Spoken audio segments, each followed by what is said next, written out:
لاہور کے بازار حسن میں ایک فنکار ہوا کرتا تھا، استاد گلو خان، جو کہ رقاصاؤں کو سنگیت اور رقص کی تعلیم دیا کرتا تھا۔ ایک وقت تھا کہ خان صاحب کا لاہور اور ملتان کے بالا خانوں میں طوطی بولتا تھا، اور اہل ذوق خان صاحب کی تربیت یافتہ رقاصاؤں کی قدر کیا کرتے تھے۔ پھر یوں ہوا کہ اپنے عروج کے زمانے میں خان صاحب کو حج پر جانے کا موقع مل گیا۔ مکہ میں طواف کرتے ہوئے عشق کی ایک دبی سی چنگاری سلگ پڑی اور در رسول اقدس نبی صلی اللہ علیہ وسلم پر آ کر بھانبڑ بن گئی۔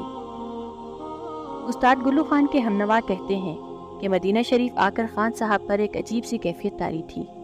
تیسرے روز خان صاحب نے قافلے کے امیر سے کہا کہ میں نے مسجد نبی صلی اللہ علیہ وسلم میں اذان دینی ہے۔ امیر صاحب نے لاکھ سمجھایا کہ یہاں پر پورا ایک نظام ہے جس کے تحت مؤذن اور مکبر اپنے اپنے فرائض سر انجام دیتے ہیں، لیکن خان صاحب کو عشق کی جو لو لگ چکی تھی وہ چین نہ لینے دیتی تھی۔ امیر قافلہ کے بار بار استفسار پر بھی انتظامیہ کی طرف سے استاد گلو خان کو اذان کہنے کی اجازت نہ ملی تو استاد گلو خان رو پڑا، اور پھر ایسا رویا کہ محبوب صلی اللہ علیہ وسلم کی طرف سے خود اجازت نامہ آیا کہ میرے اس عاشق کو اذان کہنے کی اجازت دی جائے۔ پھر اس دن مغرب کی اذان استاد گلو خان نے کہی، اور ایسے وجد میں کہی کہ اہل مدینہ بھی چونکے بغیر نہ رہ سکے۔ اذان مکمل ہوئی اور خان صاحب کی زندگی بدل گئی۔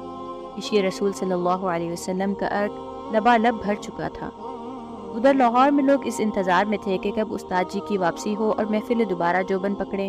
استاد گلو خان کو جو اعزاز ملا تھا اب اس کی لاج رکھنے کا وقت آ چکا تھا، اور استاد نے اسی لاج کو نبھاتے ہوئے دوبارہ بالا خانوں کی سیڑھیوں پر قدم نہ رکھا، اور اس پر رونق زندگی کو مکمل تیاگ دیا اور لکڑی کے ایک ٹال پر کلہاڑے سے ایندھن چیرنے لگا۔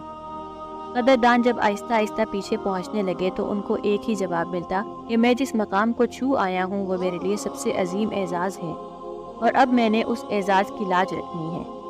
اور پھر دنیا نے دیکھا کہ استاد گلو خان نے باقی عمر لکڑیوں کے ٹال پر ہی کام کر کے رزق حلال کھایا، اور مسجد میں فجر کی اذان دیتے ہوئے ان کا انتقال ہوا۔